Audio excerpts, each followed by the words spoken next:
Welcome, everybody, to 52 Living Ideas. I am delighted today to be talking about Jordan Peterson's logos at Ephesus.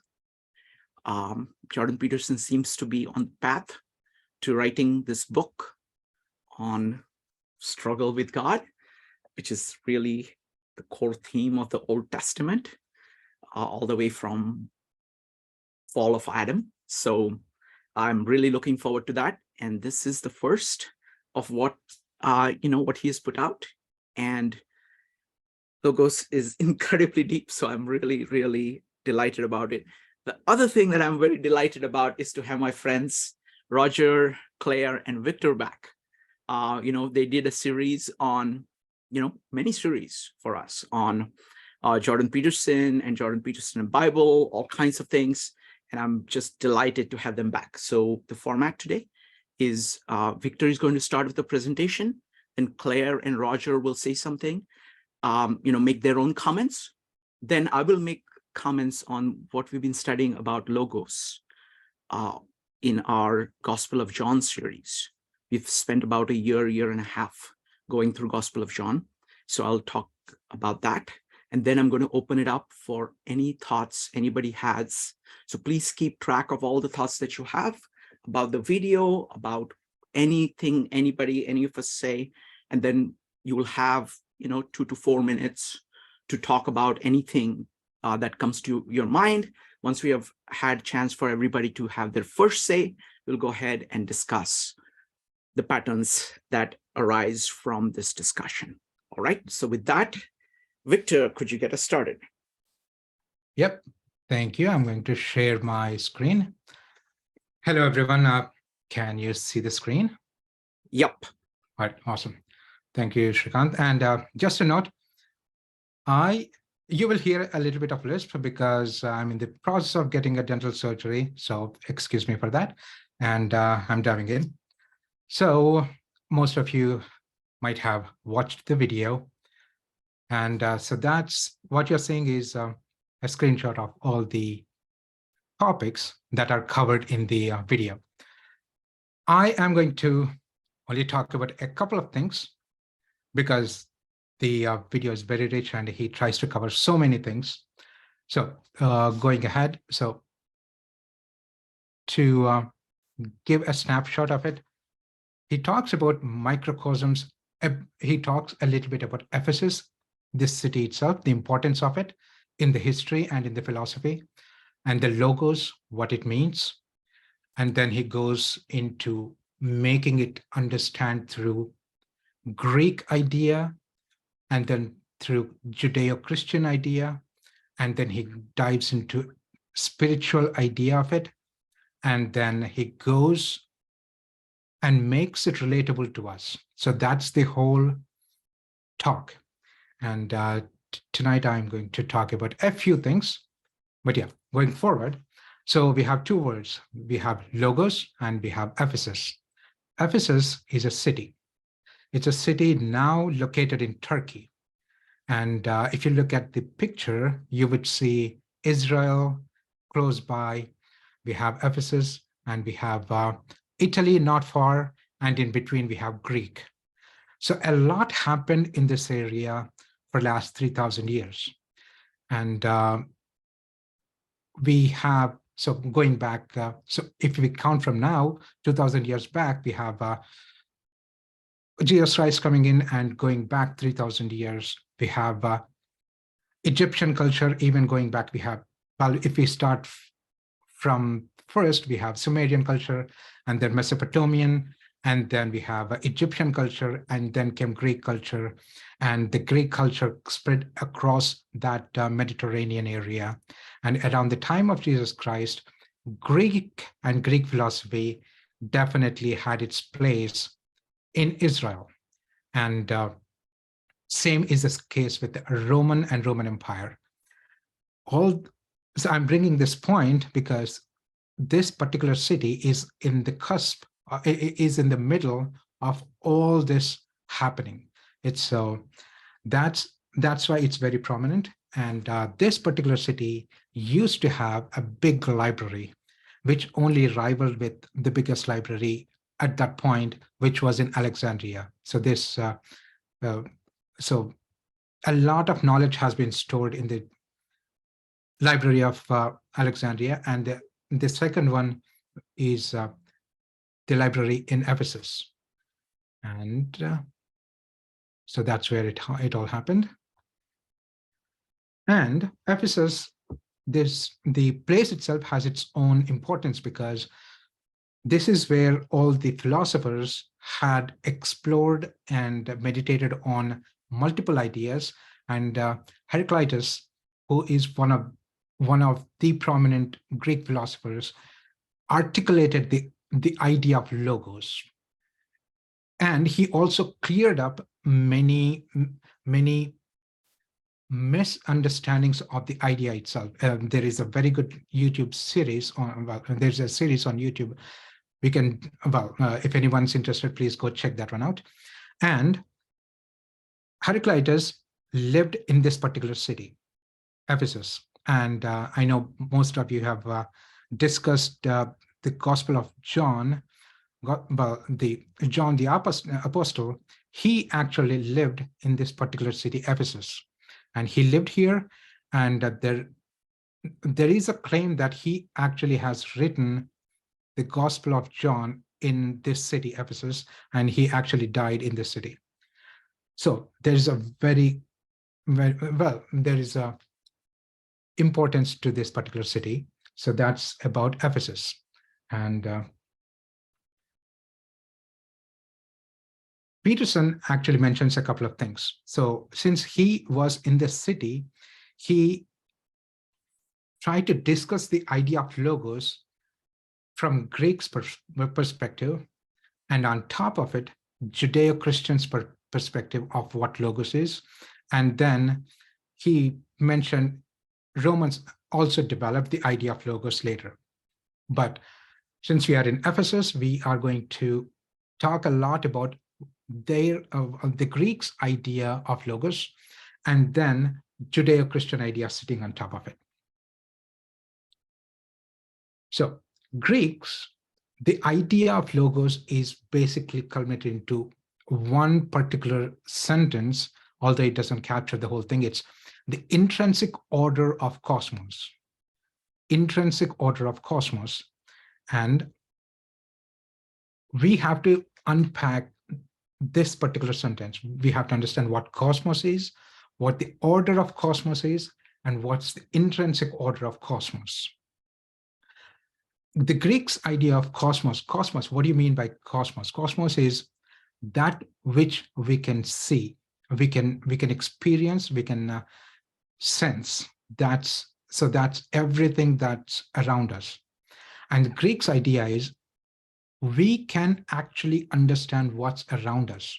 It can be material, it can be anything, so we can understand that. So that's the fundamental idea behind the idea of logos. And Peterson says, on top of it, there is a Judeo-Christian idea that brings in a human psyche and human act in the world of cosmos. That's a divine element of exploratory human, which means there is a world around us that can be comprehensible, that is comprehensible, and there is a human with his divinity. He can go into the world and he can explore it. Peterson claims that because of these two ideas, science has evolved. He claims that because a human understood that the world around us can be understood, and a human going into the world and understanding it, that idea gave rise to the idea of science, gave rise to the notion of science. All right, now so we have three words to look at. The first one is intrinsic, order, and cosmos. Let's come with cosmos. So cosmos, it can be seen in multiple ways.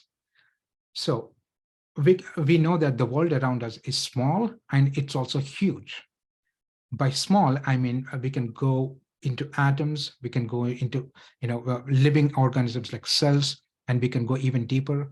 And if we take the non-living thing, if we take atoms and we can split it and we can look into quarks, and we can say that the world, well, at one point, people believed that the whole world was made out of 5 elements.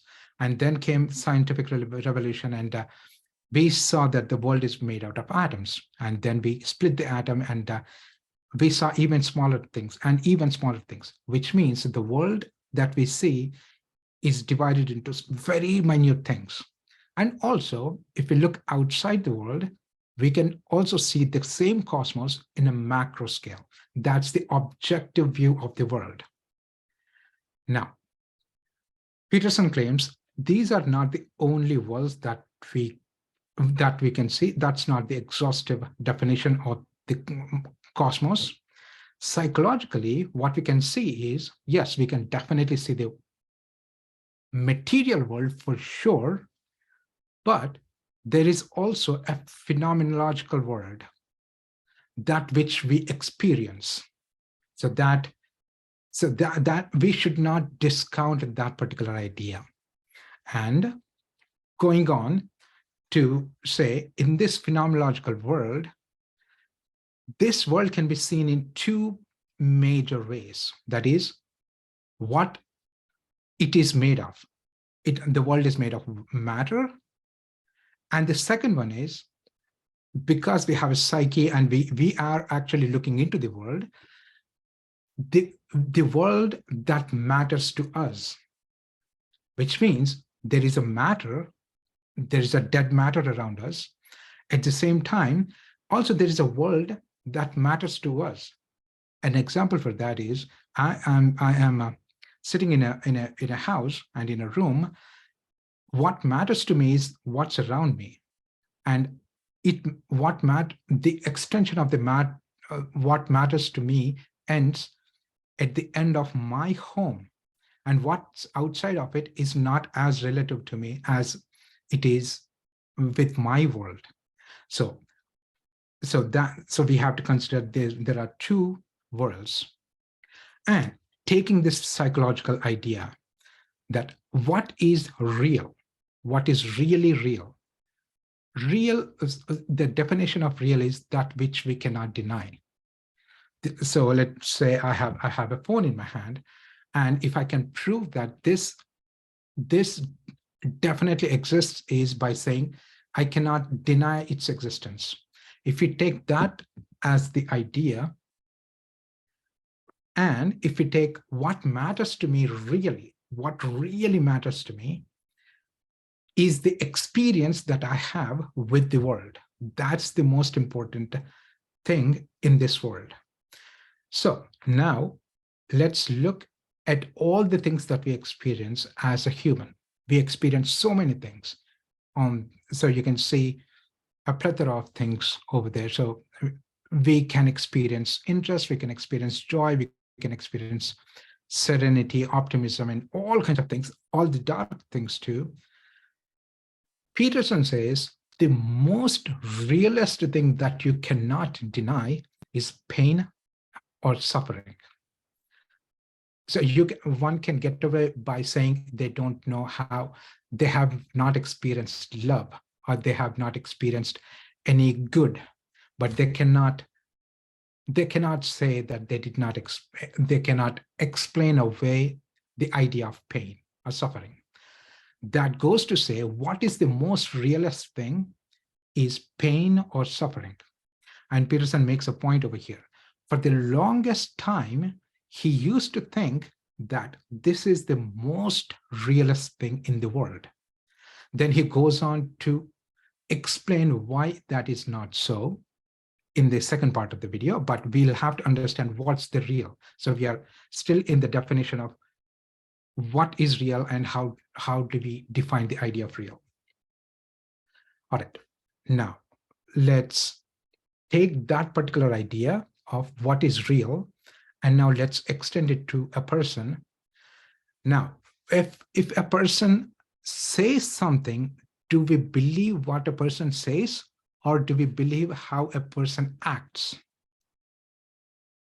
If we take this particular question and if we look into it, we know that as humans, we can lie with our tongue, but we won't lie with our actions. Peterson says, your belief is most deeply reflected in your actions, which means the way we act basically tells what we believe in, and what we believe in, what kind of reality we are living in, right? Now, we discussed the idea of cosmos a little bit, macrocosm and microcosm, and objective macrocosm and objective microcosm, and psychologically, what's microcosm and what's a macrocosm. We haven't touched that yet, but we covered a little bit about cosmos. Now let's get into the word order, right? So we discussed a bit of cosmos. Let's get into order. Order, when we look into the world, we don't just see a piece of matter. We always see object or a pattern. So when we see, when we go out and when we see a way or a road, we don't see all the particles of the road, but we see a way. We see that pattern. And when we look at a car, we don't see the aluminum around it or the little parts of it, but we see the object as is.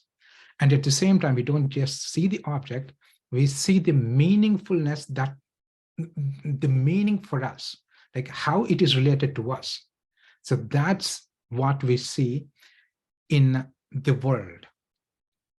Also, when we see the world, we don't just see what's there, but we can also imagine what it can be.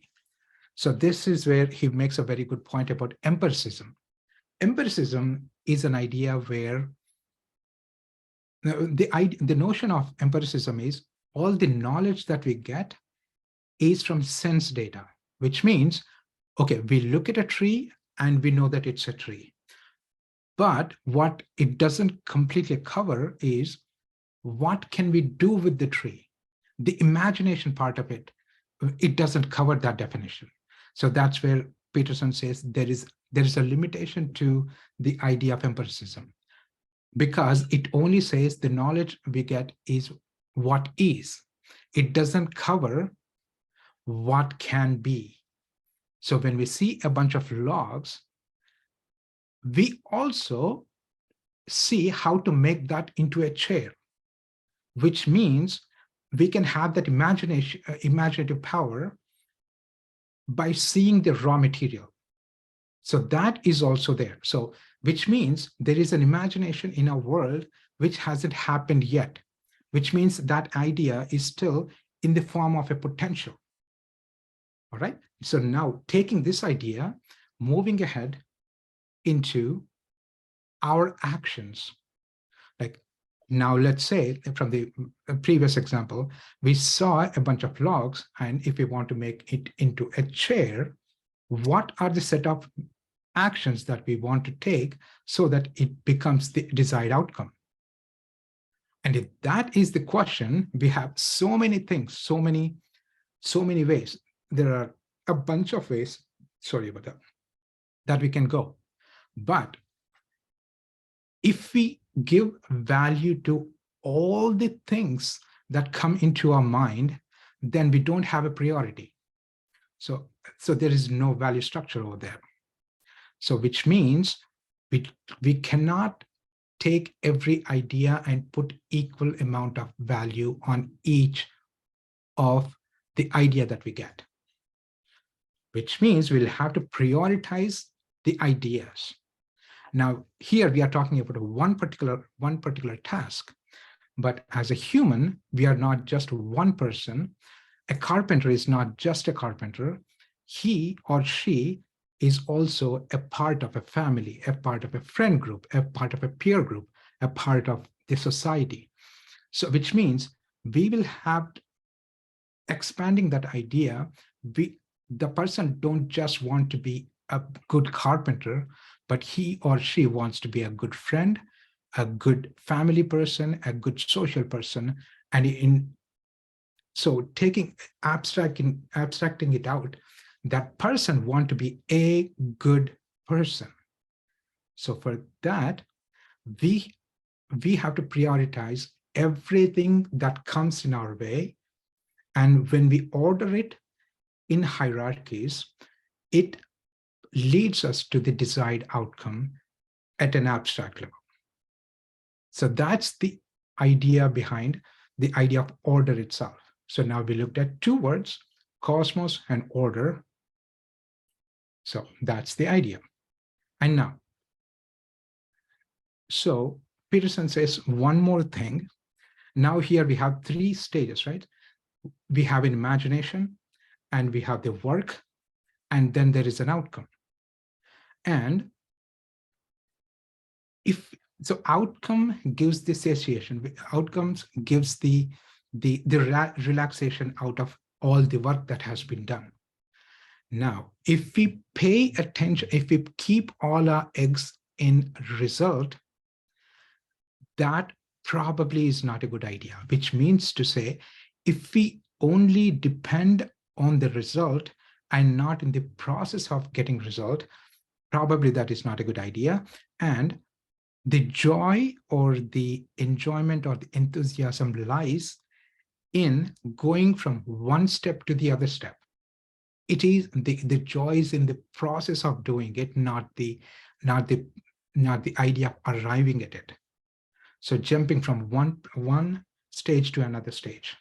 So that's when we will have joy or the enthusiasm, right? So we covered two words, cosmos and order.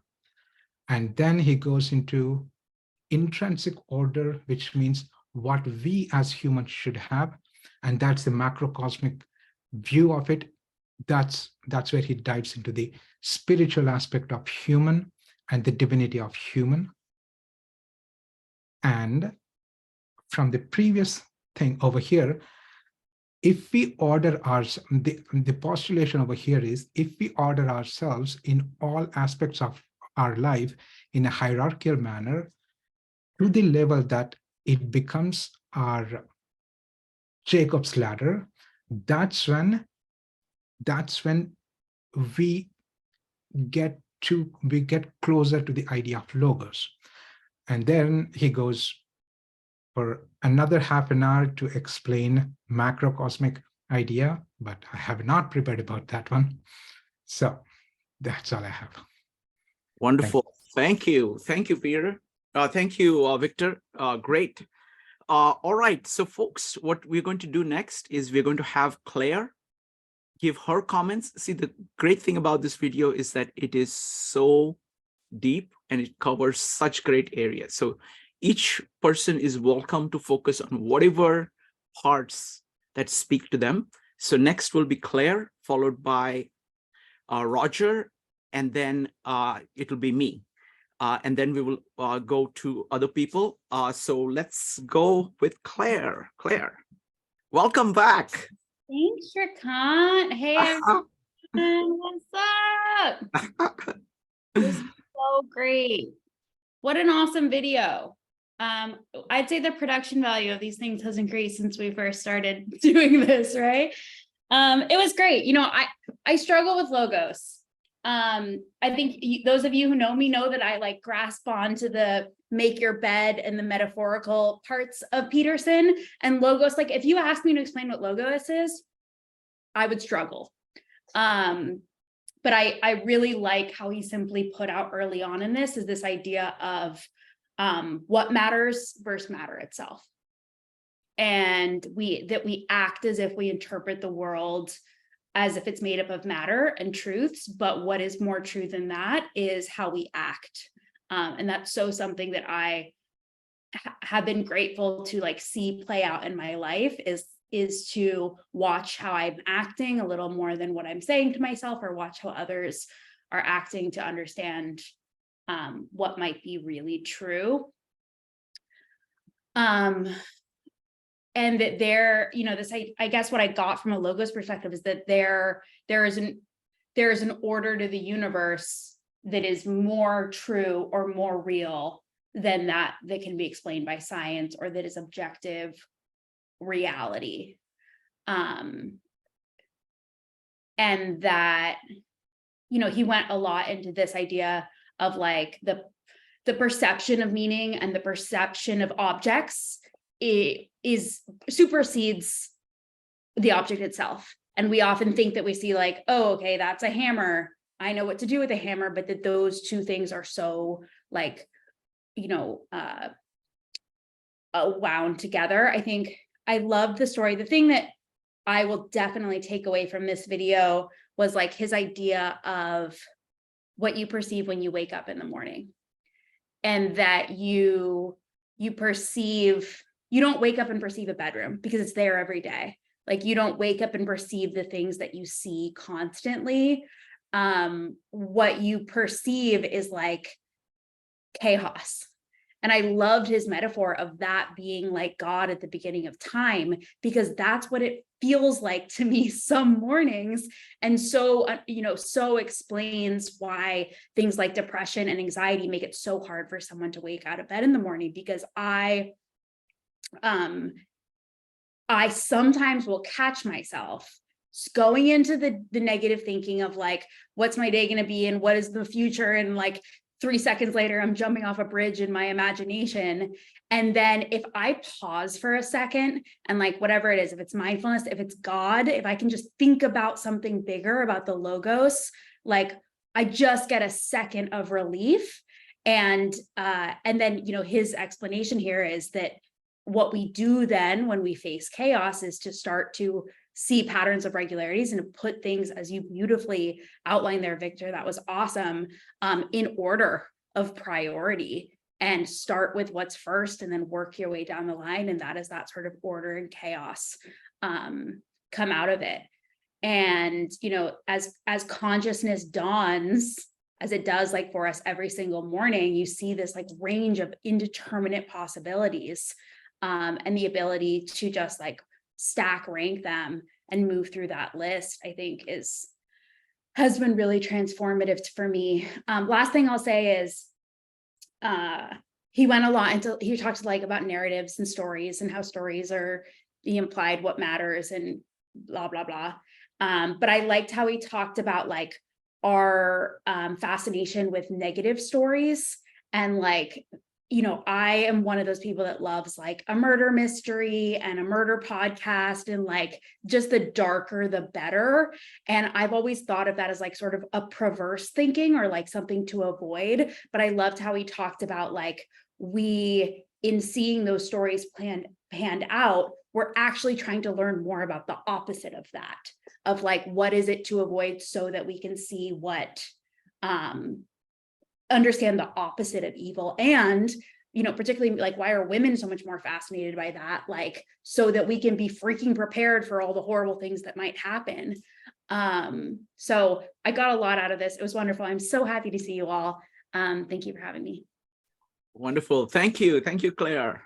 Next up is going to be Roger. Roger, go ahead. What did you think of the video?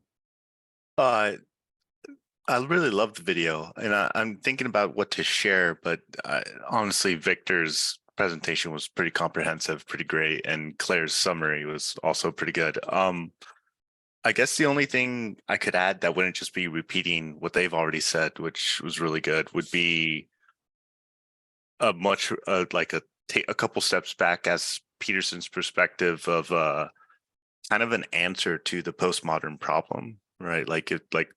From a very far perspective, seeing the issues of human thought, right? Like you have Nietzsche with his commencement of, hey, this rational thinking and this science that we've created eventually is actually going to invalidate the very myths that we believe that actually fill our lives with meaning.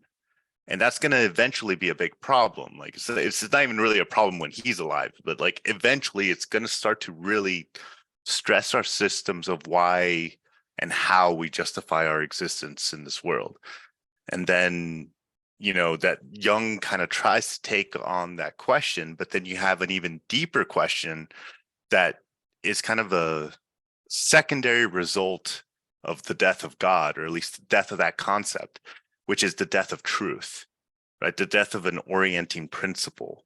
And the idea of like, well, actually, as Peterson points out, it's like there's an infinite amount of ways to interpret reality. So why would yours be the best? Why choose yours, right? And this is where like the psychologists and the psychoanalysts kind of cling to this perspective and this theory of psychology as like, maybe this is the thing that can save us. Because in a theory is like, if you understand how we create ideas, you understand what it is that we even mean when we talk about reality, what we even mean when we talk about these concepts, because we're human beings, as we've gone through history, are losing a lot of these anchors that we thought for a long time were very, very solid. So I really like this talk in what's already been touched on is the what matters versus what is matter, which is like science is very obsessed with what is matter, right? Like what are the things that exist outside of you? And then the problem with that is understanding that if you understand the world only through that, then you are just another thing that has matter. You are like, and in reality, it's like, well, that's not reality in any way that you can actually use that word, because reality is a human experience. First and foremost, without humans, there is no reality, because there's no space and there's no time, because there's no perspective, right? There's nothing observing it, and therefore there's no perspective of space, time, or anything else. You can postulate that animals have that, but you don't have access to that information. So it's like, sure, you can guess that, but like your guess is as good as anyone else's. Like there's no real way to know. The only thing you know is your own perspective of time, your own perspective of space. And even that's quite a limited perspective. So therefore, that's what you got, right? That's what you work with. And Peterson kind of points to that idea that's like, well, okay, within this very limited perspective that we have, there are certain things that matter and certain things that don't. And it's almost like it's a very interesting answer to the postmodern problem, because the postmodern problem questions modernity, right? And modernity was the Enlightenment, the idea is like, oh, everything can be measured, everything can be known, which is kind of like why Peterson hates it, is because it is kind of an attack on that logos idea, of like, no, there's no order to the universe. You don't actually, like, to assume that there's an order to the universe is to assume that there's a meta narrative, is to assume that there's actually some way to make sense of all this, and that's not true. And Peterson's kind of trying to reestablish the Greek, the Greek philosophy that was kind of lost by saying, it's like, well, there is, but it's not found necessarily through rationality. And that's his point. It's like, it's not a rational argument necessarily. It's more almost an existential phenomenological argument of that's how existence presents itself to us. You act in the world as though certain things matter more than other things. Right. And if there is a reality, if you want to even claim that there's a reality, you have to act as though there are things that matter more than other things. And that requires your discernment between that. And every single action you do implies that you actually prioritize something else. And therefore, that implication means that you have that belief, whether you know it or not. You have that belief in you because that's what you're acting out in this world. And that's another thing that he always gets into, of like belief of what you say versus belief of what you actually act out. But I would say like that was a really big idea that I think is also worth, and some jumping off of Claire's point, and the idea of whenever we wake up, it's not as though we just see reality, a dead reality of dead things, and that's what makes us get up. Right? It's like the reason with anxiety or depression or everything else, the things that can help us overcome it is the perspective of seeing what naturally we normally see, which is the potential of every single day and what it holds, right? The potential of being able to take on some of the scariest things that we have, or whatever it is that scares you, and turn that into some form of beneficial order and like habitable order. And it's a genuine, true, very deep down belief that is the very source of our motivation. That is what, and as someone who's experienced depression, is sometimes you're sapped from, but it's the very thing you constantly seek to get yourself out of bed, to get yourself to live life in the faith that if you impose order in the world around you, it is for the good. It will benefit you and the people around you. And like I think that idea, which is like really encapsulates Logos. But yeah, that's just kind of some of the thoughts that I had.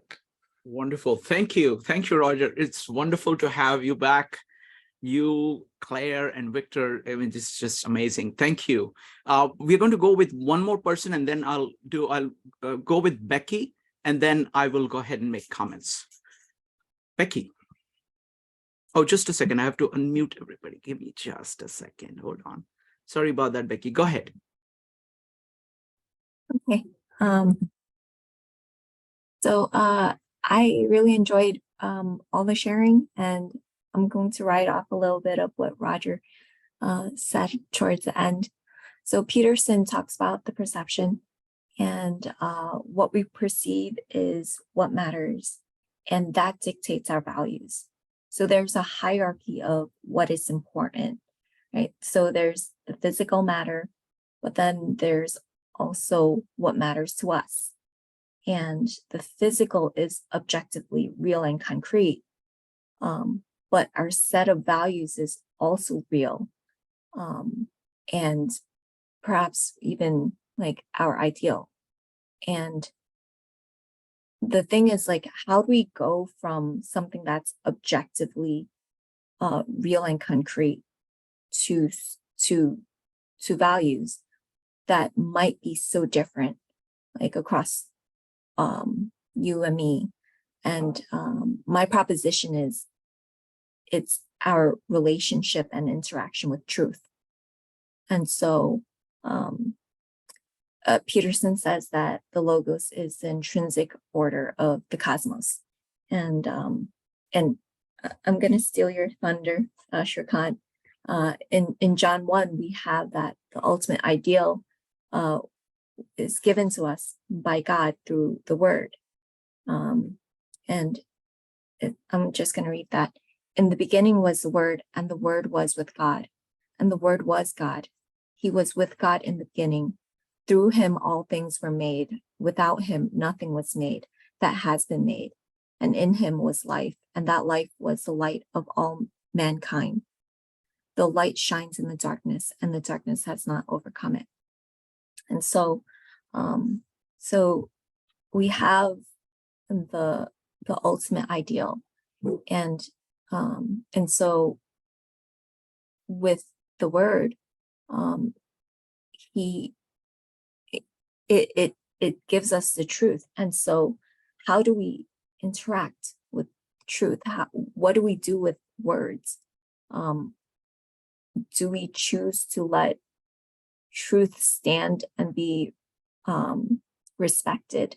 Does it change us? Does it correct us? Does it direct us to have a higher aim? Or do we choose to manipulate it? And Roger already mentioned, like postmodernism. Like, do we choose to have these trivial labels and definitions and argue over what does not really matter in order to rationalize or excuse ourselves for not having that higher ideal that we would be held to? And so that's my proposition, that our ideals really change from what is concrete through the interaction with the truth.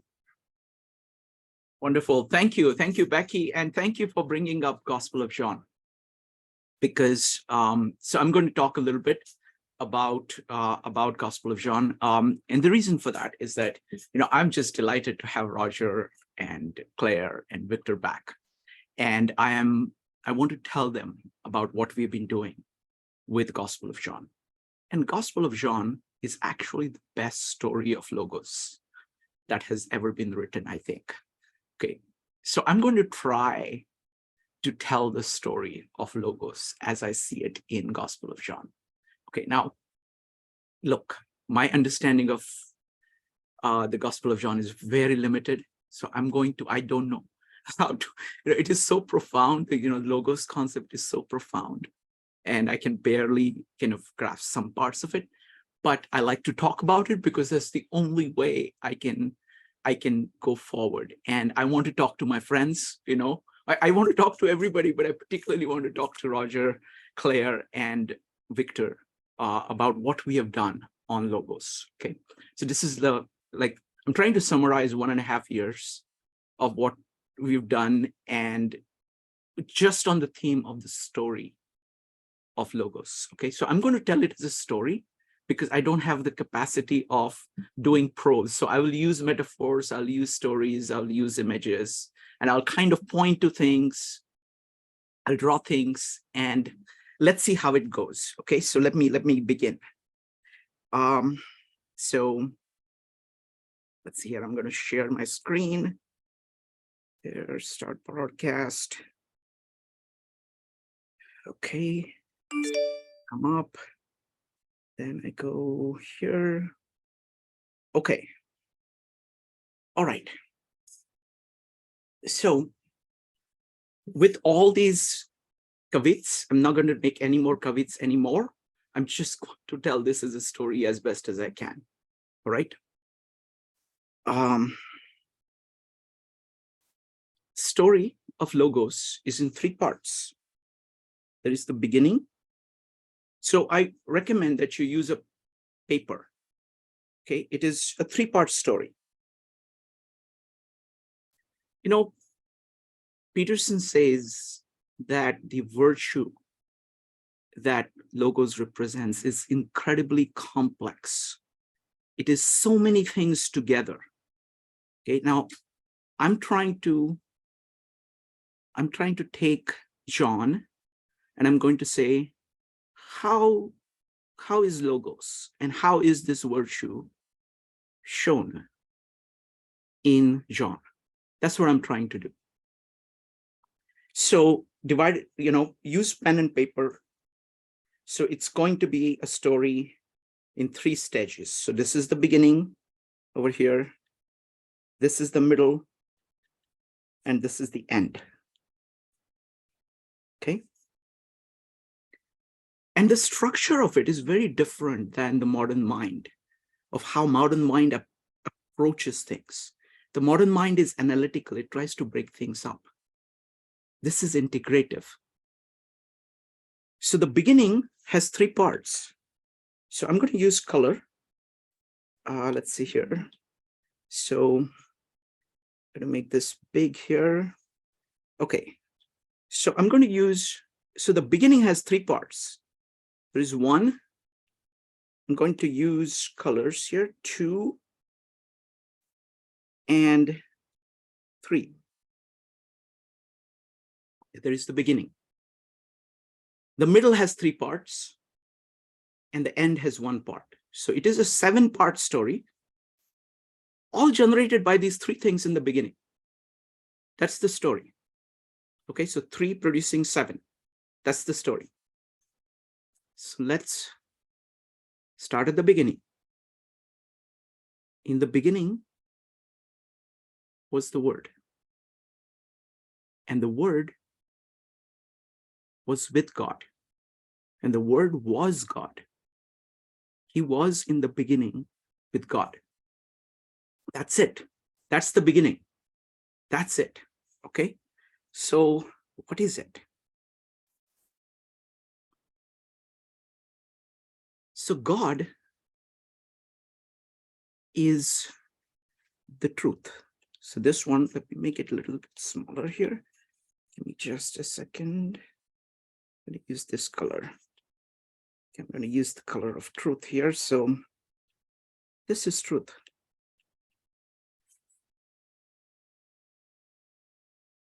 So So there is truth. Now, we've been looking at the interlinear Bible and looking at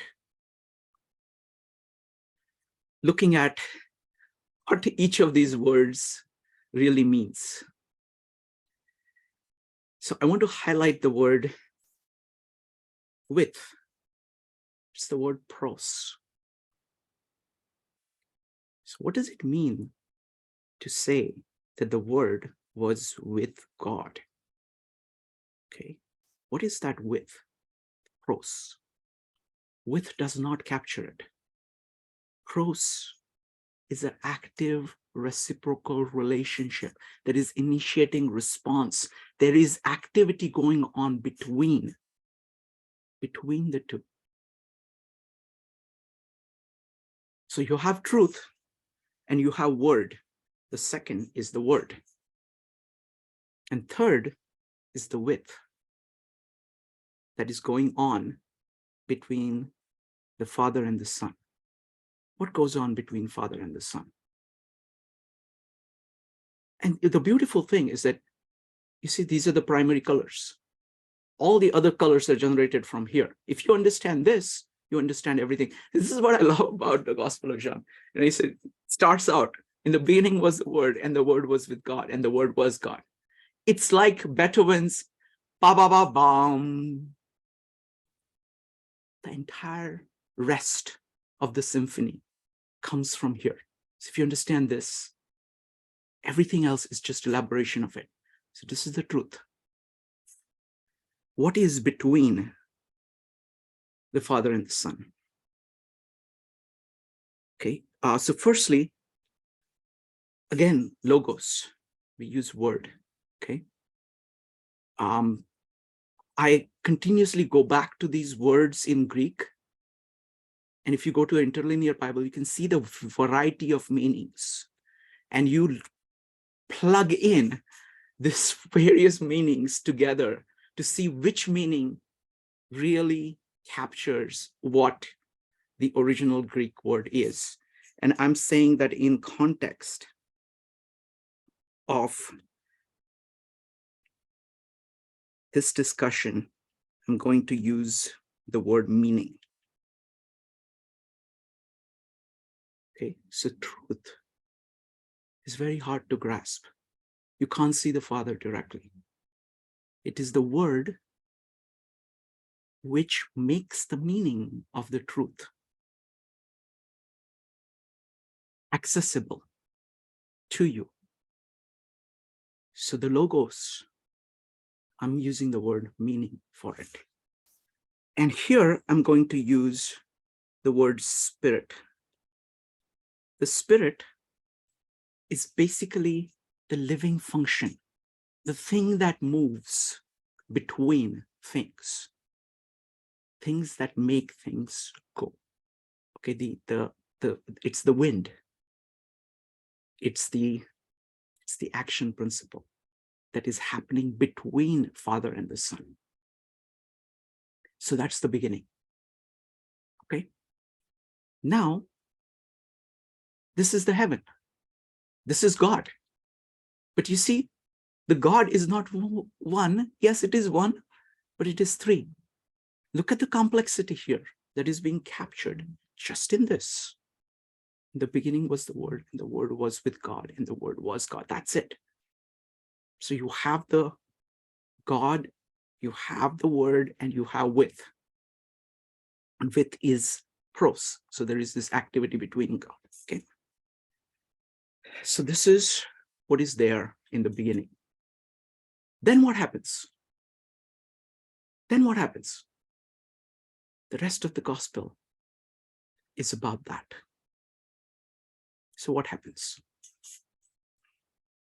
So I have to use the right color here. So this is the combination. Just a second, not the right width.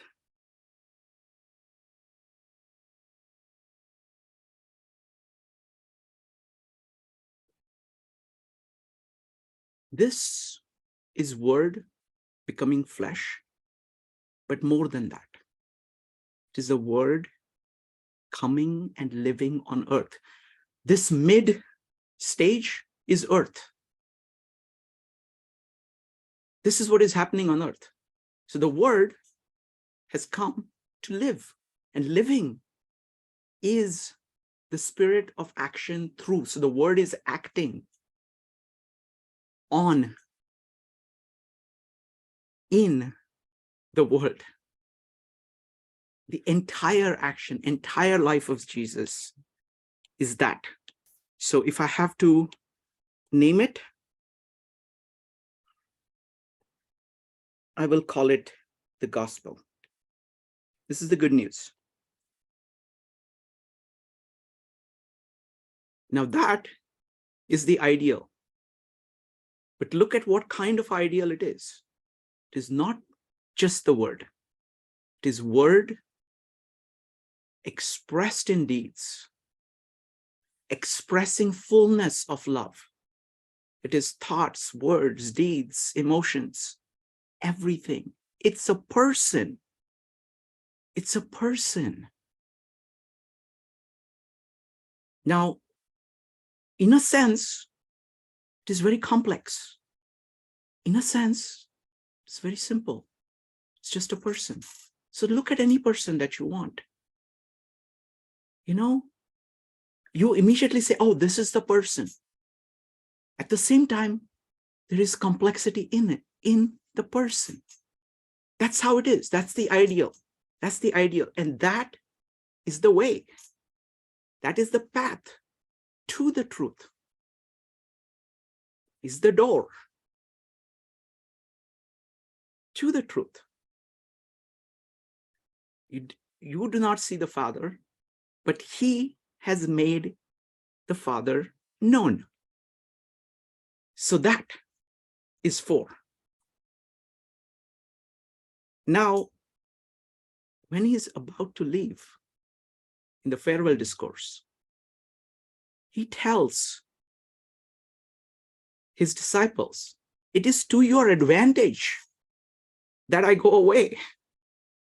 Because if I do not go, I will not be able to send the helper. So who is this helper? What is this helper? That you would rather have the helper rather than Jesus. So you can see that this purple is the combination of blue and red. So it is Word, the meaning expressed fully in action. And of course, the culminating action there is the crucifixion. Okay, we'll come to that. But then now there is the 5. We have to give it the right color and the right size.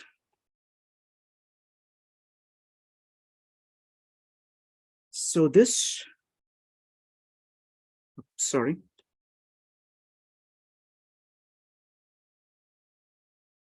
This is 5. And what is this? Going back to writing mode.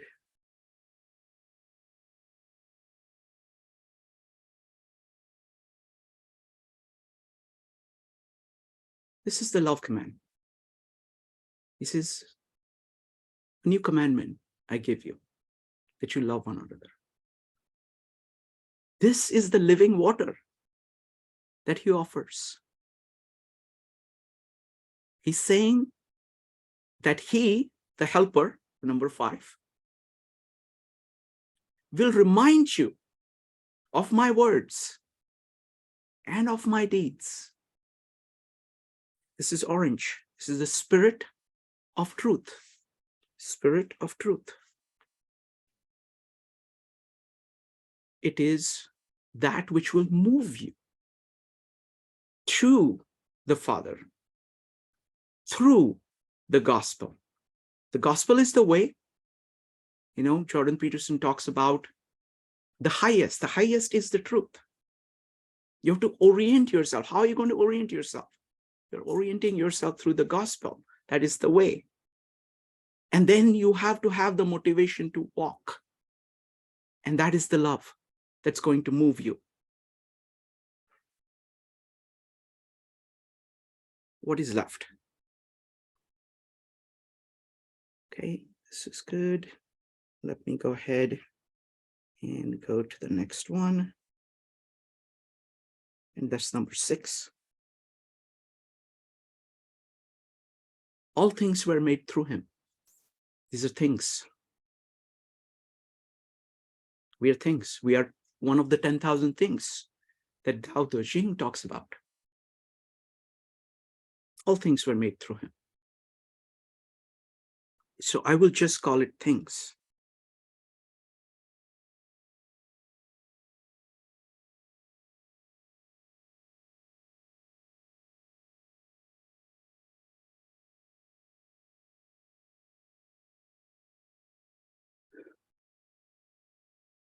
This is a combination of the word expressing. So you are made in the image of God. You are made through the word. That's what you are. You are the fruit of the vine. Now you have a choice. You either say yes to the vine or you say no to the vine. If you say, I am a thing, and that's all I am, I don't need anything else. I am it. And I am very happy because I have the fruit. I am the fruit. I have the fruit. Who needs the vine? Who needs the truth? Who needs the meaning? Who needs the spirit? So if you orient yourself away, instead of going this way, if you go this way, if you're a thing and you say, I'm full of love for this way, the gospel, and the word that will take me towards the truth. Doesn't mean you will get there now, but you are orienting in that direction and you're moving in that direction. Or you can say, no, just give me the fruit. I will take only the fruit.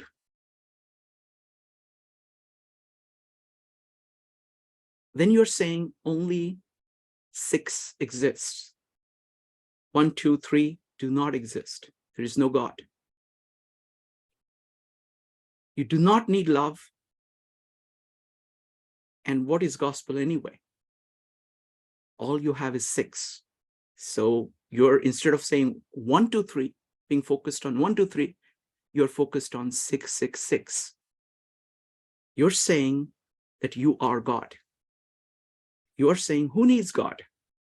Because I am God. That is exactly what Satan did. That is exactly what Adam did. He says, here is the fruit, looks good to eat. I will not understand the tree that is producing this fruit. I will not look at the true vine. I will just take the fruit.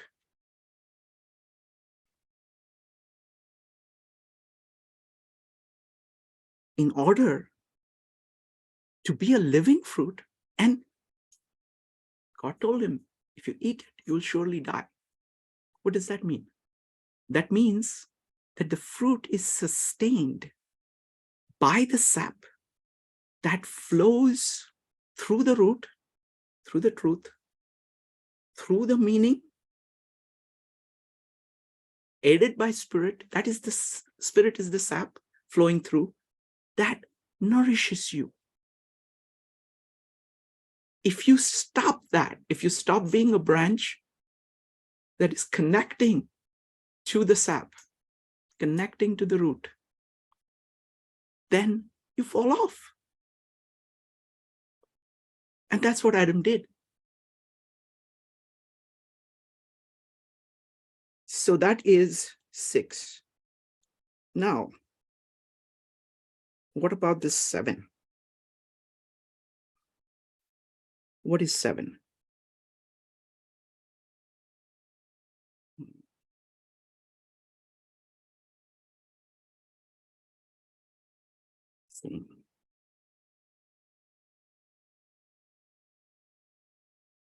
Let me change the size here, the right size.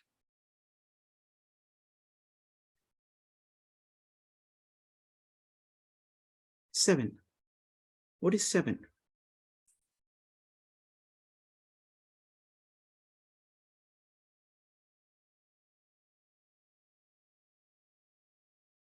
Seven is heaven on earth.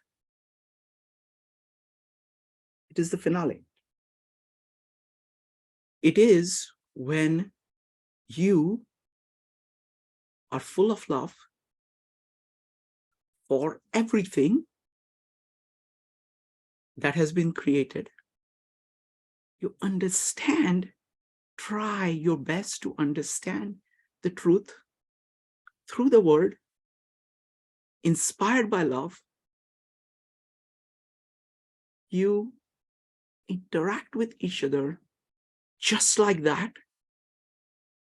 You create heaven on earth.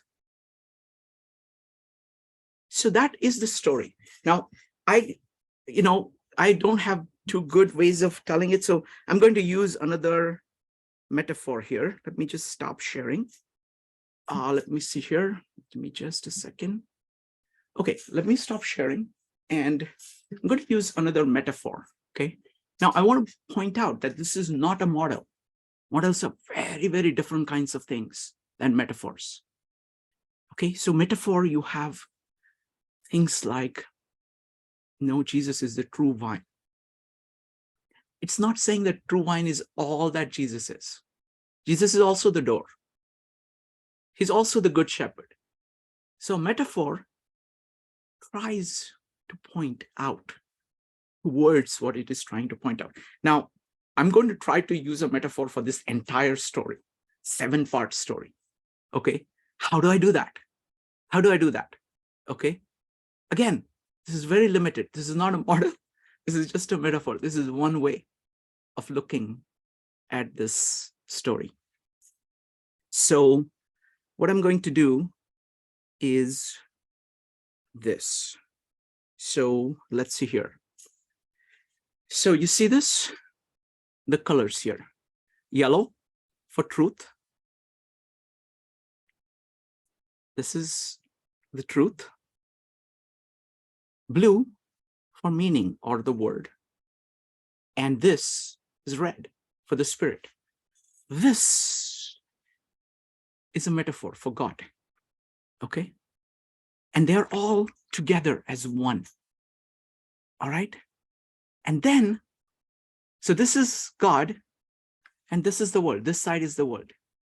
Okay, here you've got, let's see here. Okay, this one, and then you have this one. So this is right here. This is orange right in the middle, which is love. The purple, which is the gospel, and green are the things. Okay. The most important thing is 7. This is 7. If you have all of them, then that is 7. That is heaven on earth. Okay. So that's what it means, that it is complex, but it is simple. It is one thing. Just like the Trinity is one, life on earth is one. And just like when the life on earth is in accordance with God, with truth, then heaven and earth are one. And that is the end of this story that John presents so beautifully. Thank you. All right. So would love to hear anybody's comments on anything. Now go ahead and type an exclamation mark if you'd like to comment. We're going to start with Victor. Give me just a second. Go ahead, Victor. Thanks, Shrikant. That was really amazing. Great way to, really a great way to bring so many things together in an abstract sense, in a meta sense. Each concept and how it is represented and how everything comes together. Thank you so much, Shrikant. Thank you so much. Thank you. Thank you, Victor. Joe, followed by Becky. Joe, what do you think? I thought that was fabulous as well. I thought it really captured the Gospel of John and what was actually trying to be articulated by Peterson. I think one of the most important parts, and he discussed in the video, was this, that we're all made in the image and likeness of God. And we've talked about that and extensively here with the God in me can see the God in you.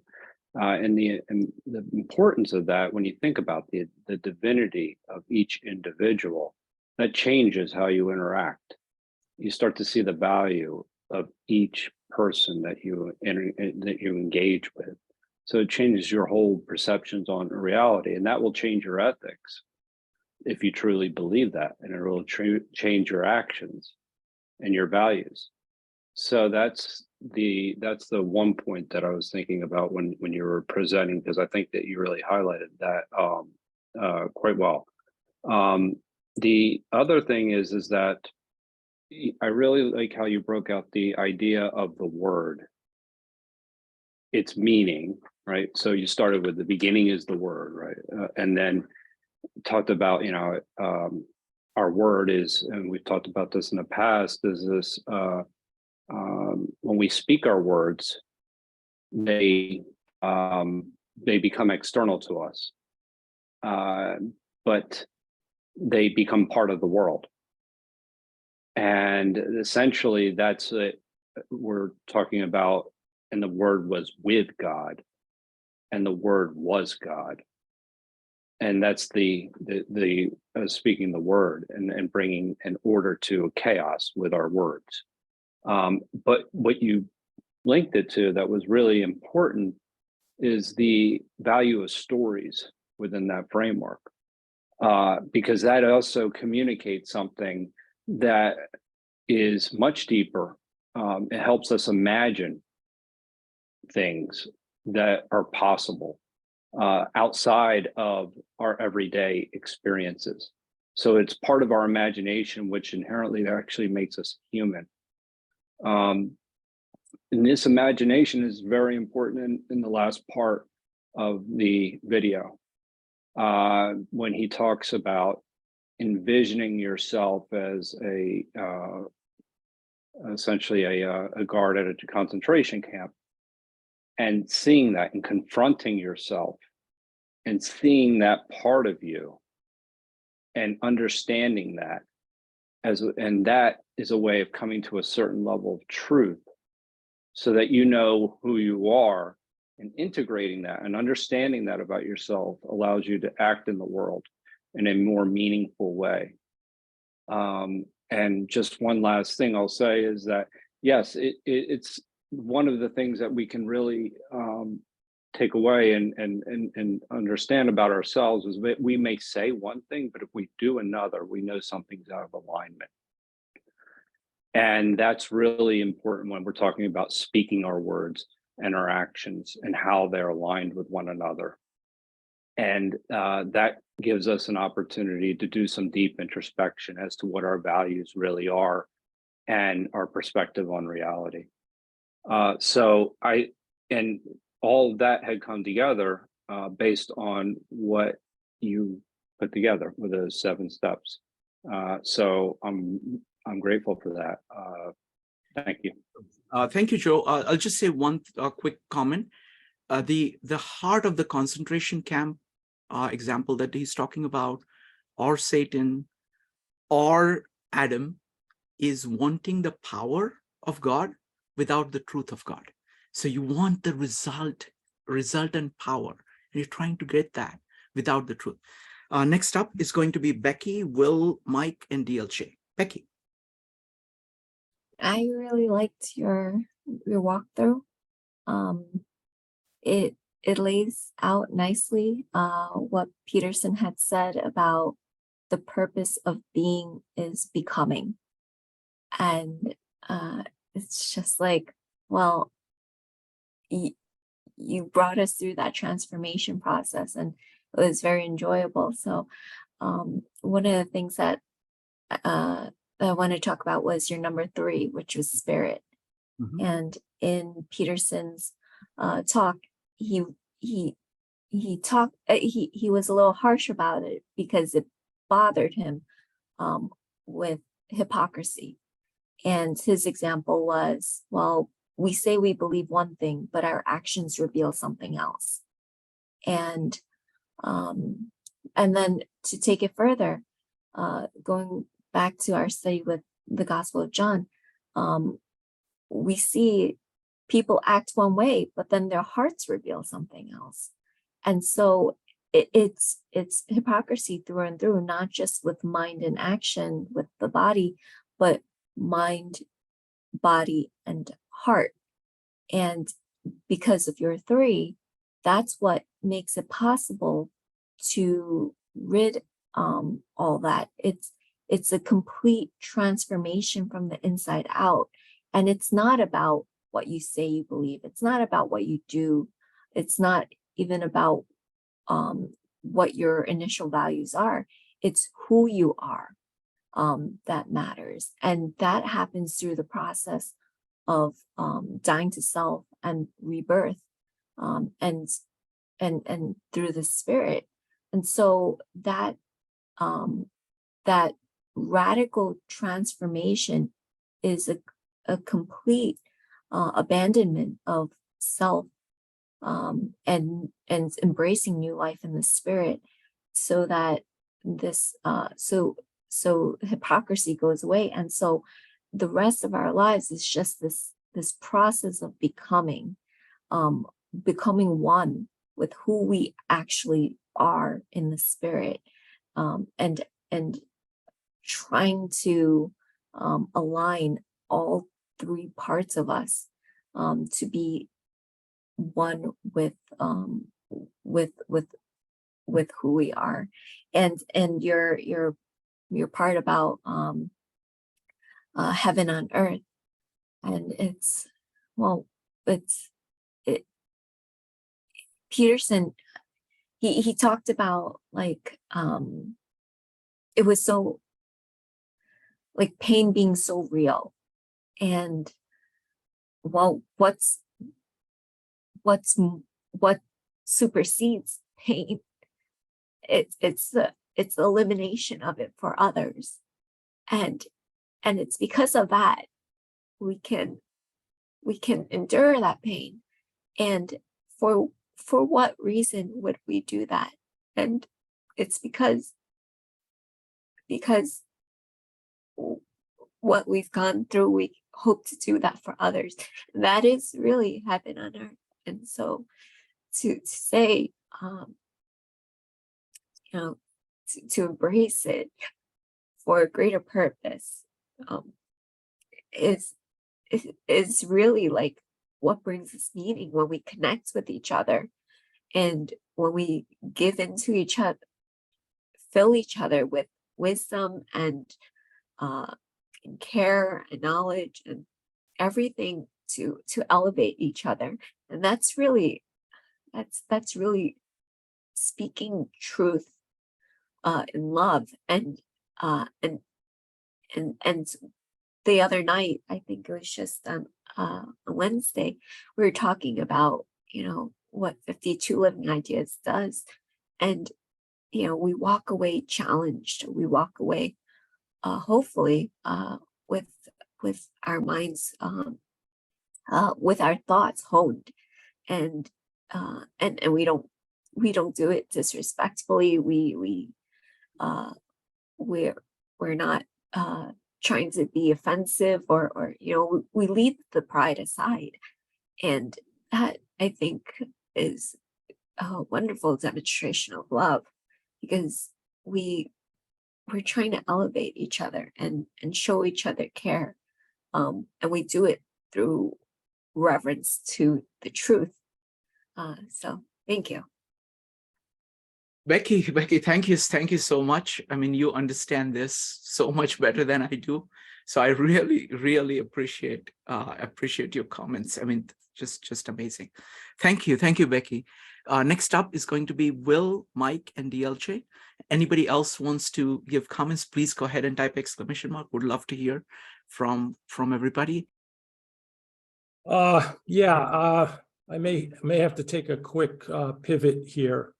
I was concerned at the end of the video with the tears in his eyes when he finished. I actually took the time to write out the last 12 or 14 sentences of that video. And I think it might be an important path to take is to look at his most recent interviews, Jordan Peterson I'm talking about, because that emotion is coming from somewhere. And I have a feeling that the man, say what you want about him, has taken on a lot of pain from being either a clinician or dealing with his students. He's trying to warn them. And I think he did it quite well in the video too, as if to say that if you're not aiming in some direction, you will find either my version of hell or some version of hell on your own.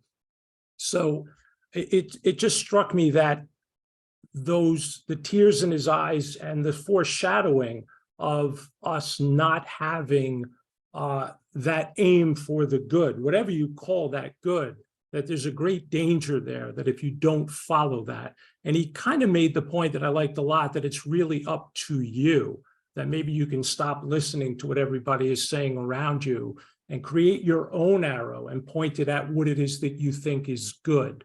But I was again struck by the tears in his eyes. I think they were genuine. And the root of that is, I think, something very important. I kind of dovetailing what Becky said, it's almost like an absorption of pain that I saw in that video today, along with 6 or 7 pages of notes that I took that I won't discuss here right now. Mike, could you read those last 12 sentences? They were just amazing. Sure. So interesting about the Abrahamic story is that God calls Abraham out of his luxurious slumber and sends him into a catastrophe, tyranny, starvation, war.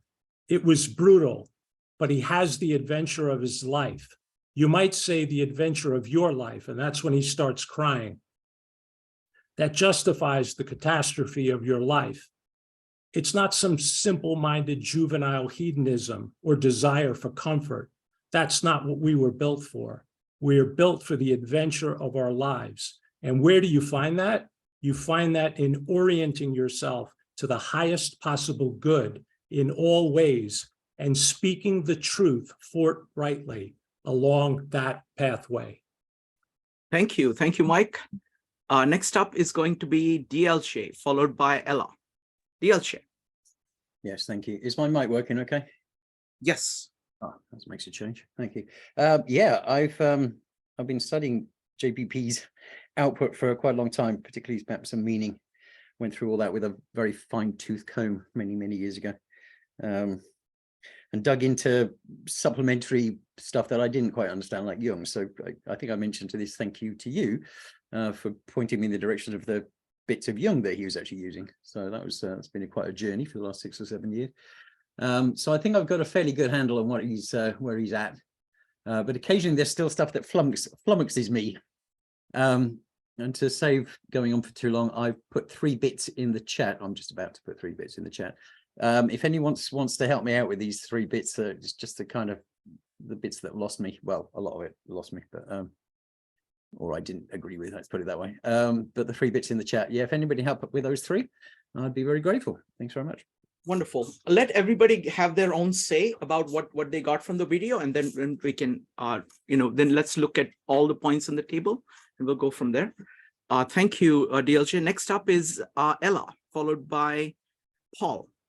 Ella. Yes, I thought it was a good video. I followed his approach. I think, and I thought, Shrikant, how you clarified it with truth, meaning spirit, gospel, love, things.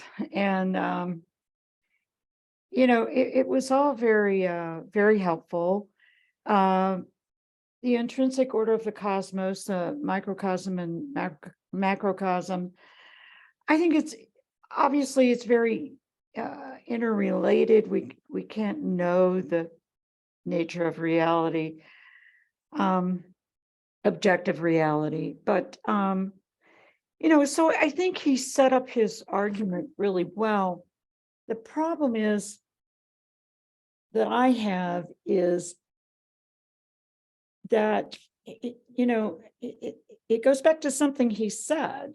So I would take issue with when he goes, because I'm like, everything discussed about Jesus, the Bible, God, everything in your chart, Shrikant, I'm 100% on board with. But when it comes to the churches, I do see a lot of hypocrisy, and Peterson does,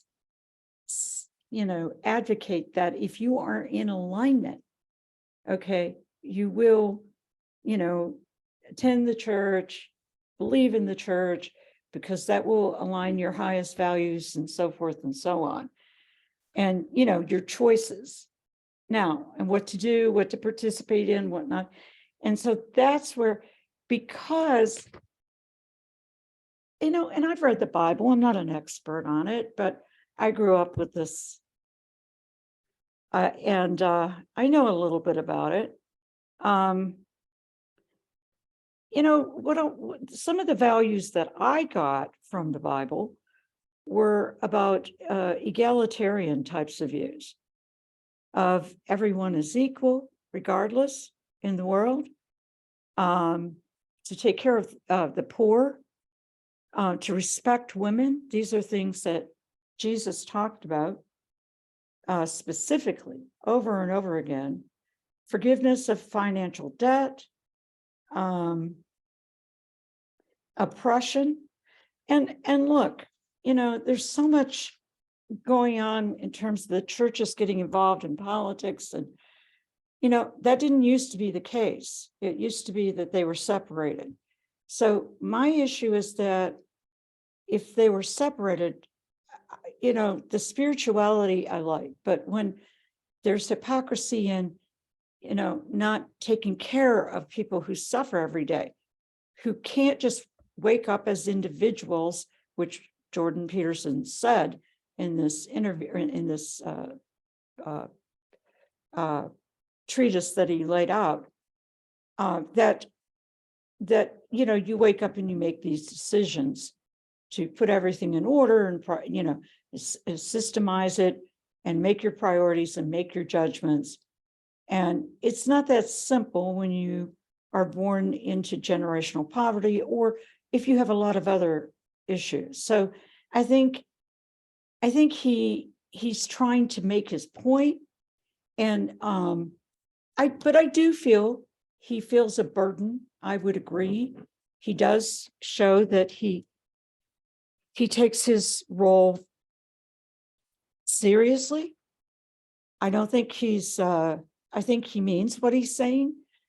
And he cares about his message, and he's genuine. I just think that he's sort of an elitist in the sense that he's not in touch with the suffering of a lot of people as Jesus himself was.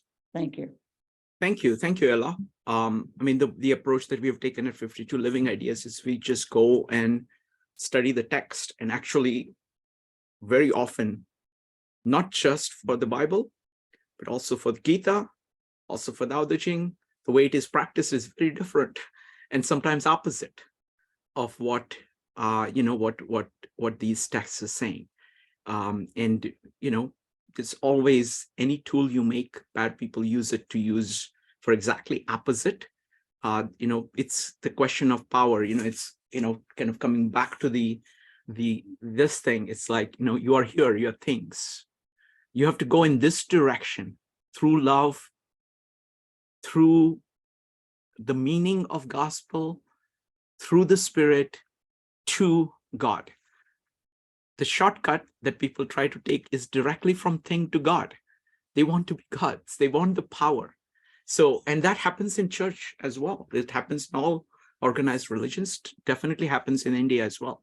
So fully understand that. Thank you. Next up is going to be Paul, followed by Roger, and then Joe. Paul. Yeah. Hi, everyone, and thanks for all the great presentations. And it brings me back to some of the Jordan Peterson meetups that when I first discovered you, Srikant, that was good memories. And this is a kind of a catch up on what Jordan Peterson is up to. I'm not going to go into a defense. I'm going to focus on the video, but in some ways it's connected to people's statements here because I admired. It reminded me of Descartes in a way, the way he tried to build up from completely first principles, intrinsic and order. He took like 3 words and then the cosmos, and then he defined each one. He tried to build up very sincerely from first principles, a thing I think about a lot, which is what does it mean, this concept of the divinity in each of us? And he brought us there with his idea of what logos is. I'm not saying I completely agree with it, but how admirable and sincere was that attempt? It's just inspirational as an attempt. And I actually think he addressed what Ella's talking about and what Will is talking about by his point. There's matter, and then there's what matters, and there's your value structure that is about what reality is, should be focused on what matters rather than matter. But he's talked about the struggle that makes that so hard. That is the reason religions don't manifest in perfect action, and he himself might not. So I think he even explicated his struggle, and I appreciated that. That's all. Thank you, Paul. Next up is going to be Roger. Roger, would love to hear what you thought of my presentation, and then please go ahead and answer the questions. Yeah, no, I think it's a great metaphor, and this idea of like the abstraction of God as a full collective.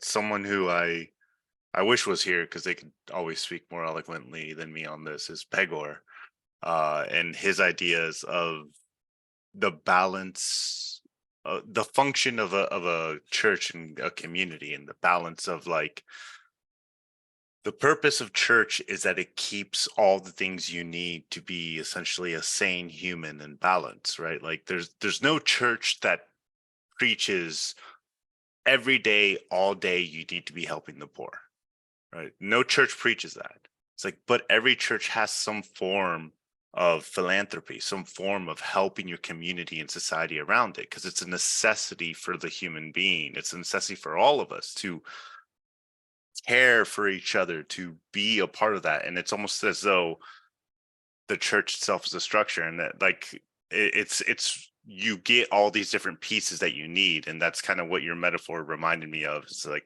it's all the different structures of humanity that we need to be able to flourish. That is what, and like for anyone who knows me, I tend to try to approach it from a very secular perspective, not because I'm excluding the concept of God, but because I think that like that's a really good perspective to approach it from. Whereas like even if it survives the secular perspective and still you arrive to something that could be described by someone else as God, it's like, well, then you've achieved something there. But I think and your metaphor ends up at that same point. But yeah, the main thing I wanted to was DLJ's 2 or 3 points. I believe I had some insight into the first two. The first one is that anxiety is a signal of entropy in perception and action. And it's the idea of anyone, I think especially this really relates to nihilism and how Peterson describes nihilists. And what he describes nihilists as is it's almost a Faustian bargain, right? It's like, I will trade my life's meaning in exchange for no responsibility.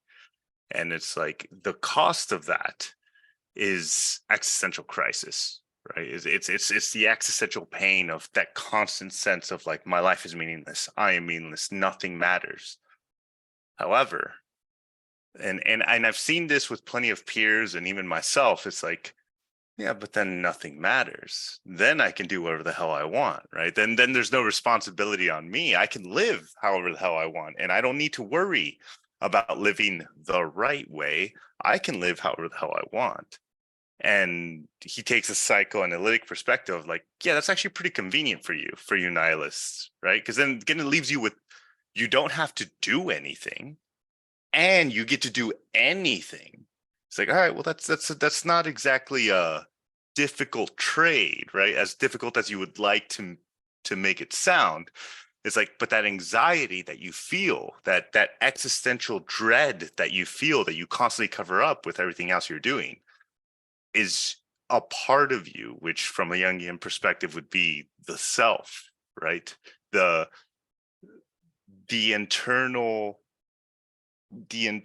subconscious part of you that knows what you could be capable of becoming, screaming at you and saying, you could be better than this, you could be more than this, and you're choosing to deny that side of you, actively choosing to deny that side of you.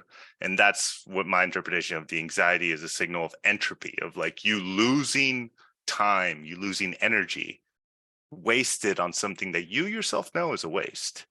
But your refusal to pick up that responsibility is a much more convenient and easier path than taking the very hard look at yourself and realizing that that's what you're doing.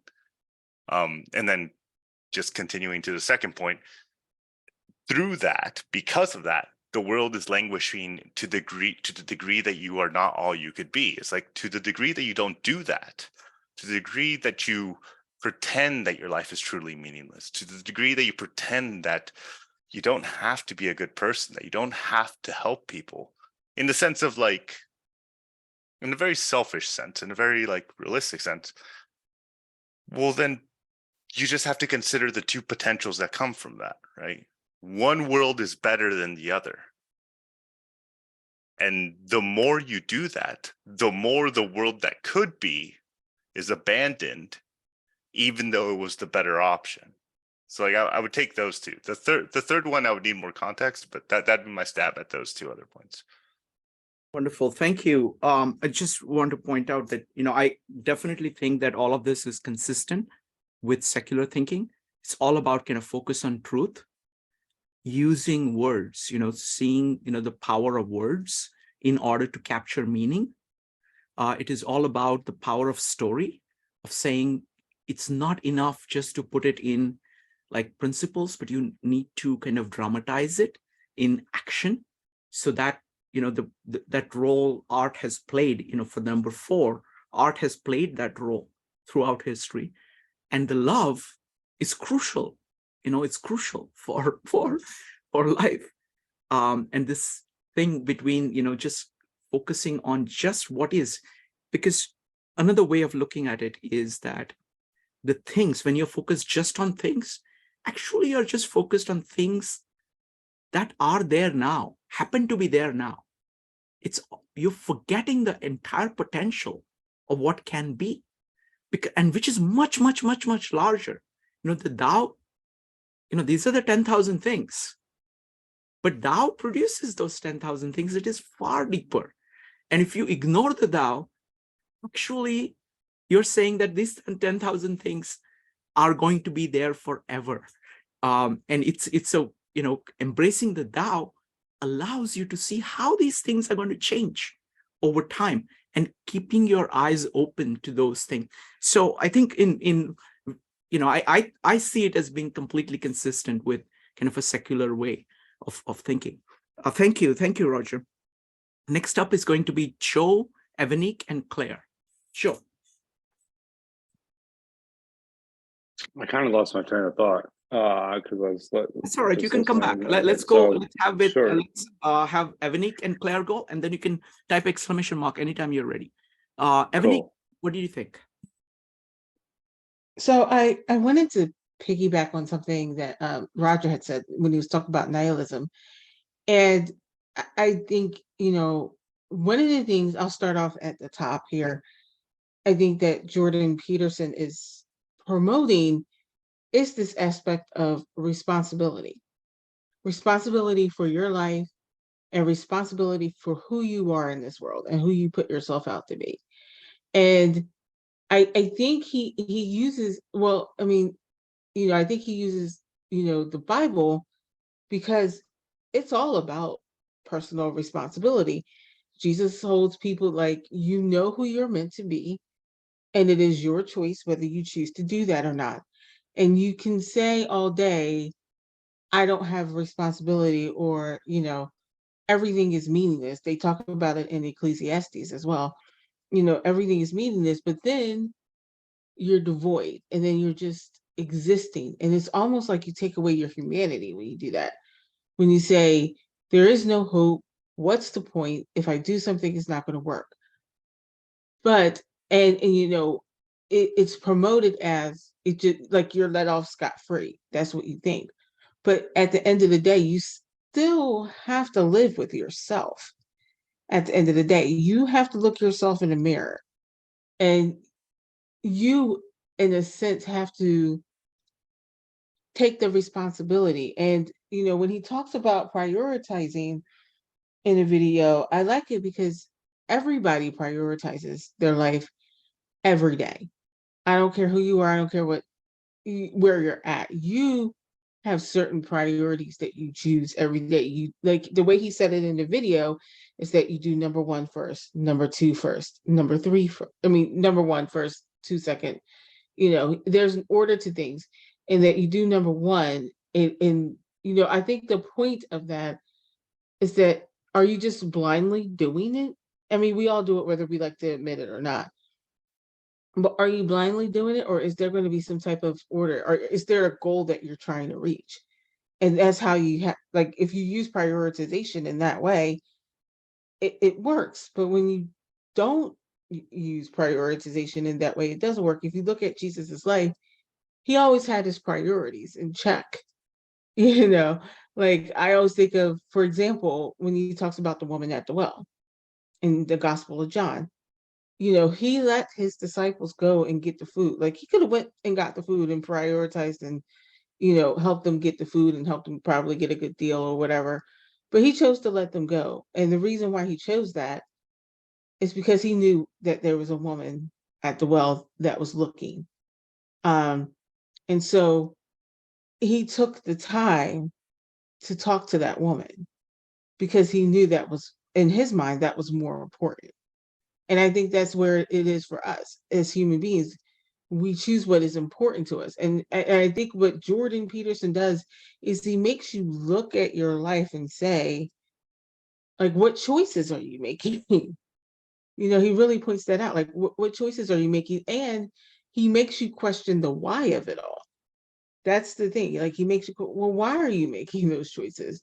And he has you look at it. And the thing that I found was that, he reminds us that we are capable of good, but we are also capable of, being evil. And if we don't have that in check, if we don't realize that we can become, and the example he used was great because it's so jarring.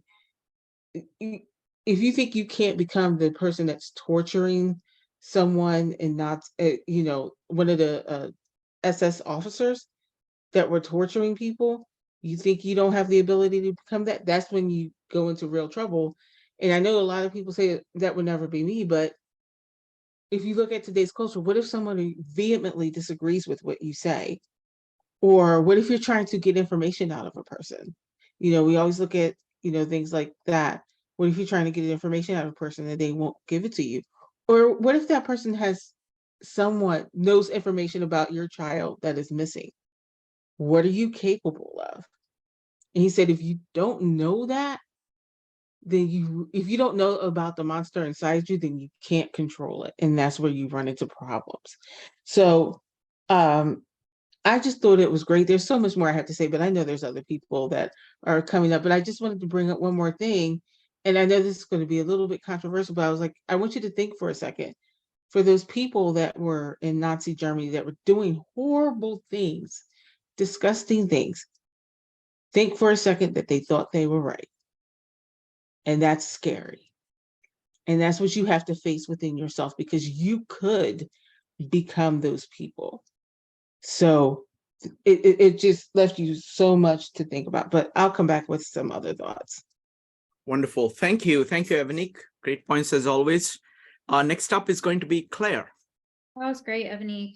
I would love, I'm struggling to understand how this can stand up to a secular ethic, because like, how do you walk back from 6, right? Like, without having some belief in something bigger or greater that creates the word, I don't understand how you get back.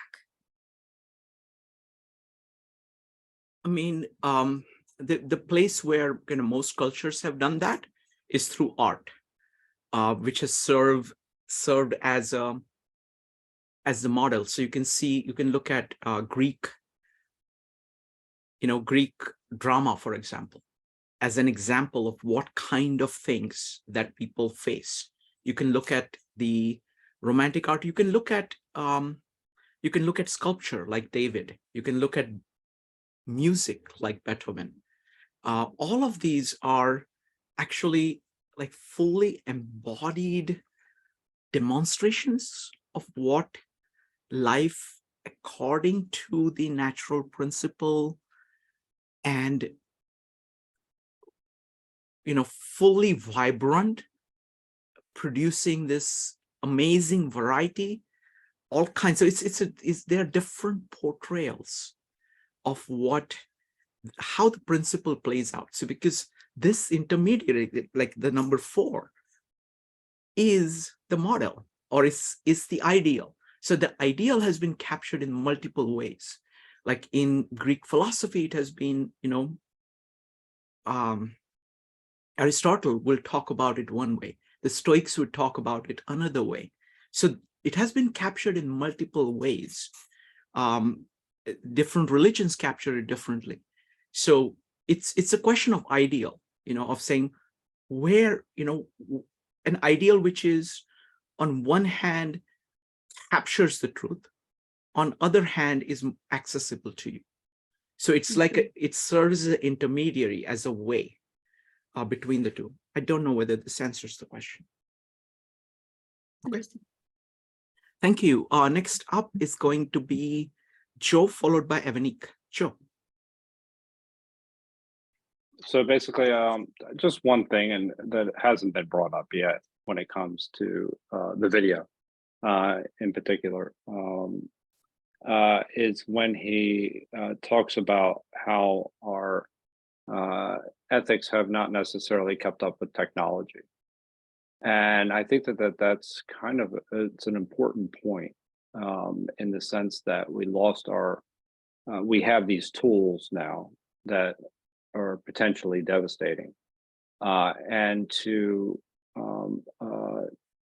basically abandon any kind of ethical systems that have basically helped us get this far is problematic. And I think in the sense that we're maybe not assuming responsibility, is the way I would say it, is the best way to say it, in the sense that and I do see the idea of logos doesn't necessarily have to be just religiously based. Like I think Heraclitus's version of the logos as well is valid as well as far as an ethical system goes. But one way or the other, I will say, we definitely don't necessarily have the ethical frameworks that we once had. And that is potentially problematic considering the tools that we do have today in the sense in how they can be used. So I'll just say that wasn't particularly clear, but that was one of the points that had been brought up by Peterson in the past in a lot of his lectures. Thank you. Great point, Joe. Next up is going to be Evanique. Yeah, some things that I also wanted to bring up too is the idea of being authentic and love. And I think you see it in the presentation, especially with being authentic. Jordan Peterson is asking all of us to really be authentic to ourselves, right? And he's calling us to this authentic self. But when you do that, you have to examine yourself. And I think that's the key to being authentic, is to examine yourself and to examine your actions. I know some people brought it up earlier. It's like, you know, how do you know, you can have a belief and you have actions, but your actions prove your belief. It's not your words. You can say that you believe something, but then your actions go against that. And you have to look at yourself. You have to take a self-analysis and say, am I being authentic in this moment? Meaning, am I abiding by what I say I believe? And I think that was important too. And I think kind of you have to look at the last thing I want to talk about is just looking at, love. Like we talked about it last night in Gibran, and we talk about it in the Gospel of John. And, Jesus brings up this aspect of love, in that I think when you're being responsible and you're kind of loving yourself, but you're loving other people in that process. And the thing that we're talking about, since he was talking about it in terms of Christianity, is like, that's the biggest example of, do your beliefs follow what you say? If you say you love people, does your actions show it? And that's the real question that we have here is, are we going by what we believe? And I think that's what Jordan Peter challenges people a lot on. Is like, you say one thing and then you do another, or you say you don't believe in one thing, but then if it's to somebody that you don't like, you're fine with it. It challenges you. And I think that's why, a lot of people are, turned off by Jordan Peterson, is that it does challenge you, because it challenges you to love the people that you don't like, to love the people that don't agree with you, to love the people that have different values than you. Like it kind of like, he's like, it's kind of like, do you really believe what you say? And that's what it comes down to. And do your actions show that? Thank you, Evanique. So I just want to now ask a general question. So it looks like Jordan Peterson is on a path to write this book on, struggling with God, which is really the meaning of the Old Testament. It's Israel means struggles with God. So, so it's something I'm very excited about. And I think we have always had a lot of interest in Jordan Peterson, and we have really we're digging into the Gospel of John. So I think it kind of dovetails very well. So I'm thinking of doing this on a monthly basis or something like that. That's what I'm considering doing. Just pick something that Jordan Peterson is doing. I think once a month he will produce something for sure on this theme because he's writing a book. So I was thinking of doing that. So so any thoughts on that?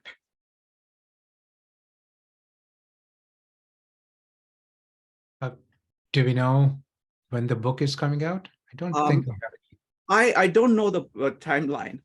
I've not looked it up or anything like that, but it's something that what do you think, Victor? We definitely we can look into that, but I'm guessing the book would be a little bit dense because it dives into mythological themes and all the stories. So we'll definitely will have to study the book first ourselves and then come to it. And before that, if you don't know the date when the book is coming out, we can, as you're suggesting, we can do something, the work of Jordan Peterson, any kind of output on a monthly basis. Yeah, definitely we can do that.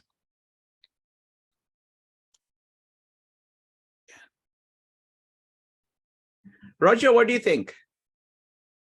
Yeah, no, I mean, I'm excited. I really I've pretty much adapted Peterson's framework of epistemology. So like anything else he adds, I'm interested to at least see what he has to say, what he has to contribute. So I'd love to talk more about it. Excellent. Let's see, Joe, what do you think? Claire, do you want to add? Yeah, no, Go ahead. Okay. I think it would be, let Claire go first, please.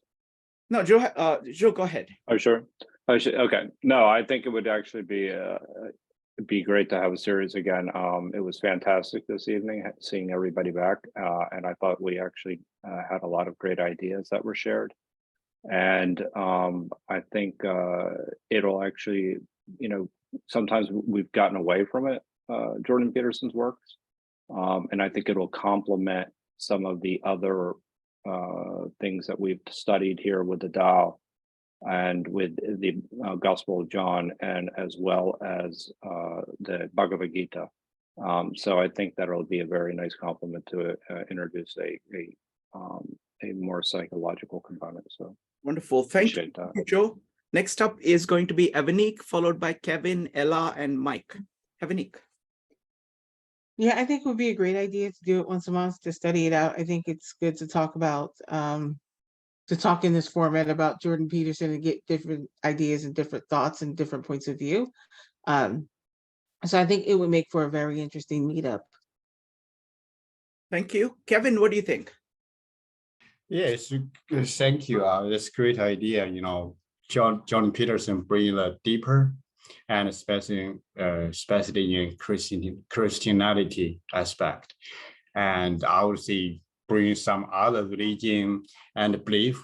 It's great, and I hope that someone manage that. But it seems I'm going to read out on his video on 57 about God is a circle whose center is everywhere, and whose circumference is nowhere. This is how prompt. If word is center, other word is nowhere. If one person, individual center, I'm center. So if other religion center, other religion no center. So that's a very interesting thought. Thank you. Thank you. Thank you, Kevin. Next up is going to be Ella, Mike, and Paul. Ella. Yes, I like the idea, and I am pleased that we had a discussion that was well-rounded and based on philosophy and religion. I think it went well. I have a suggestion. If everyone would like to do Jordan Peterson videos, I watched one that I thought was even better. It's him and a colleague, John Vervaeke. Are you familiar with him? I have heard of him, but please go on. He's a philosopher, and he is also a psychiatrist or a psychologist. But Vervaeke also teaches courses on Buddhism, cognitive science, and so that might tie in because he spars with Peterson, but they're friends. So I just found it, and they went through every philosophy you could imagine in building up their arguments. but it was about spiritual content. So I thought it was really interesting. Doing more Jordan Peterson. Is it me, Shrikant? Yes, Paul. Okay, yeah. I want to put my vote in for an angle on it because the thing, selfishly, the things that interest me are the whole struggle that in human psychology that makes us not live by our highest values, and how he would be talking about how that's inherent in sort of the fabric of things. That's a fascinating angle on it that he brings right to the table, even from his personal struggles in his own life. So I'm voting for it, and also an angle on it. Sure. Thank you. I mean, the thing is that what I'm trying to do is that I'm trying to find things. I mean, he's writing the book, so I'll probably go in the line of the book, because that's going to be creating, he's going to be creating a lot of new information, and it's going to go well with what we are doing with the Gospel of John. So that's the direction in which I'm going. Thank you, Paul. All right, folks. So thank you so much, and really glad, Victor. Great presentation as always.